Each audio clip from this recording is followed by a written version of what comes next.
நேயர்களுக்கு அன்பு வணக்கம். மீண்டும் ஒரு திரை விமர்சனம் நிகழ்ச்சியில உங்க எல்லாரையுமே சந்திக்கிறதுல உள்ளபடி எனக்கு ரொம்ப சந்தோஷம். எப்படி இருக்கீங்க? நலமா இருக்கீங்களா? சினிமா விமர்சனம் அப்படின்னு சொன்னாவே அந்த படத்தினுடைய நிறையும் குறையும் அது பற்றிய நம்மளுடைய பார்வையும் தான் சொல்லிட்டே இருப்போம் எப்பயுமே இல்லையா?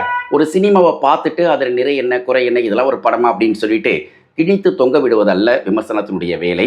சரியாக இருந்தால் நல்லா இருக்கும், இப்படி செஞ்சீங்கன்னா அப்படி உங்களுடைய அடுத்த கட்ட நகர்வு இருக்கும் அப்படிங்கிறதுக்கான சின்னதான ஆலோசனை தான் விமர்சனமாக பார்க்கணும்.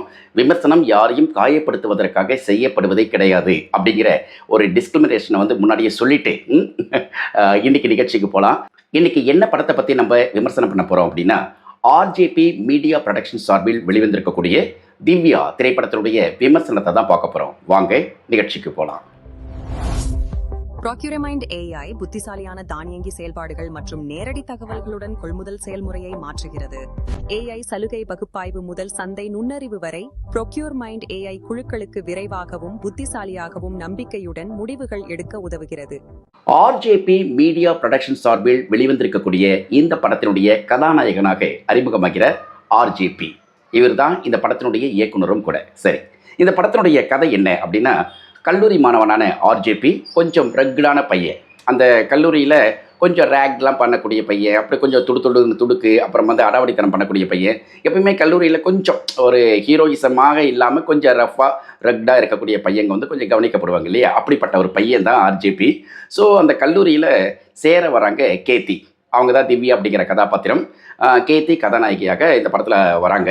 ஸோ அவங்க இந்த கல்லூரியில் சேரும்பொழுது இவர்களுக்குள் லேசான மோதல். எடுத்தவொடனே ஃபஸ்ட்டு சீன்லேயே ரேக்கில் தான் ஆரம்பிக்கிறாங்க, ரேகிங் பண்ணுறாங்க. ரேகிங்க்கு அப்புறமா பார்த்திங்கன்னா ரெண்டு பேருக்கும் பொதுவாக சினிமானவே ஒரு ஹீரோயின் ஒரு கல்லூரியில் பார்த்துக்கிறாங்கன்னா கண்டிப்பாக மோதல் தான் ஆரம்பிக்கும். அதுக்கப்புறம் செகண்டு என்னவாக இருக்குன்னா லவ்வில் தான் ஆரம்பிக்கும். ஸோ காதல் அடுத்து வரும், முன்னாடி மோதல் வரும். ஸோ இப்படி இது ரெண்டுமே கலந்து வந்துட்டு இருக்க மாதிரியான ஒரு சூழல் தான் இந்த படத்தை வந்து ஸ்டார்ட் பண்ணுறாங்க. ஸோ இவர்களுக்குள் நல்ல பழக்கம் போய் அதுக்கப்புறம் காதல் வந்து ஒரு ஸ்டேஜில் நல்ல புரிதலுக்கு அப்புறம் நம்ம கல்யாணம் பண்ணிக்கலான்னு வரும்போது தான் அவங்க வந்து சாதி வந்து ஒரு முக்கியமான ஒரு விஷயமாக வந்து நிற்குது. ஆணவ படுகொலை சம்பந்தப்பட்ட பின்னணியில் இந்த கதை சொல்வதற்கான களமே அங்கே தான் ஆரம்பிக்குது. ஸோ அதுக்கு முன்னாடி வரைக்கும் சாதாரணமாக ஒரு லவ் ஸ்டோரின்னு நினச்சிட்ருக்கோம். அதுக்கப்புறம் தான் சாதி விழுமியங்களை பின்னணியாக வச்சுக்கிட்டு படத்தை நகர்த்த ஆரம்பிக்கிறாங்க, சூடு பிடிக்க ஆரம்பிக்குது.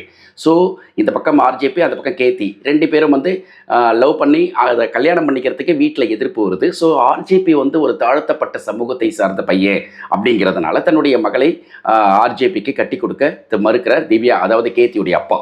ஸோ இந்த விஷயம் நடந்துக்கிட்டு இருக்க சமயத்தில் இவர்கள் இருவரும் ஊரை விட்டு ஓடி போய் கல்யாணம் பண்ணிக்கலாம் அப்படின்னு சொல்லிட்டு முடிவு பண்ணுறாங்க. ஸோ ஓடி போனதற்கு பிறகு அல்லது ஓட எத்தனைக்கிற பொழுது என்ன நடந்தது இதான்.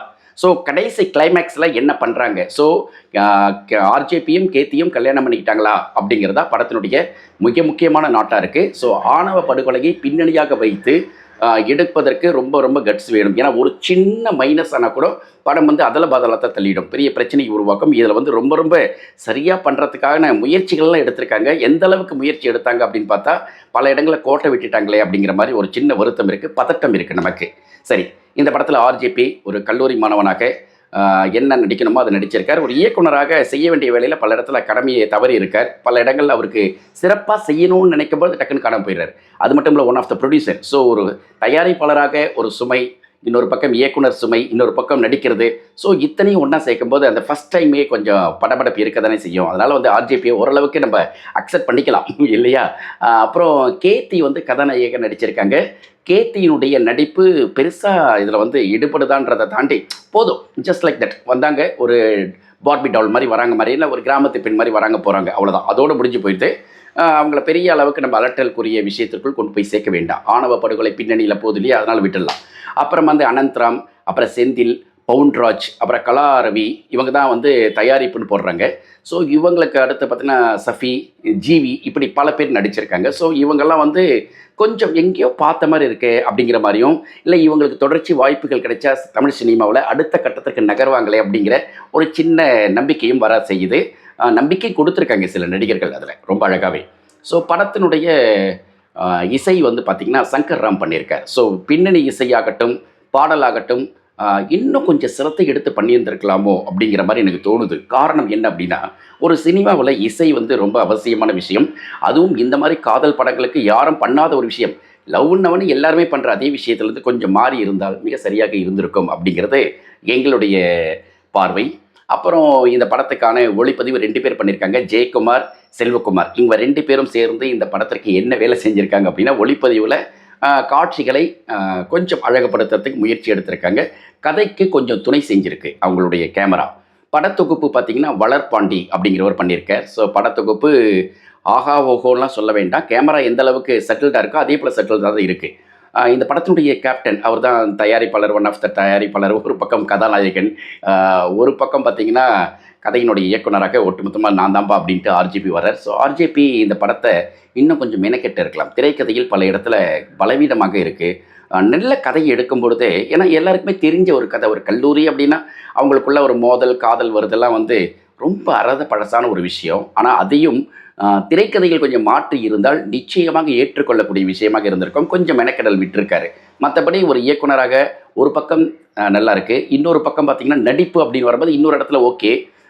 தயாரிப்பாளராகவும் ஒரு நல்ல படத்தை கொடுக்கணுங்கிற ஆர்வத்தோடு வந்திருக்கிறதும் பாராட்டும்படியாக இருக்கிறது. திவ்யா பார்க்கலாமான்னு கேட்டால் நிச்சயமாக ஒரு தடவை நீங்கள் தேட்டரில் போய் பார்க்கலாம். இந்த புது கலைஞர்களுக்கு நம்மளுடைய வாழ்த்துக்களை தெரிவிக்கலாம். இந்த குழுவினர் மிகப்பெரிய வெற்றி அடைய நம்மளுடைய அன்பும் வாழ்த்துக்களும். ஸோ இந்த படத்தை பற்றின விமர்சனத்திற்கு நீங்கள் என்ன கமெண்ட் சொல்ல போகிறீங்க? கமெண்ட் செக்ஷனில் போஸ்ட் பண்ணுறீங்களா?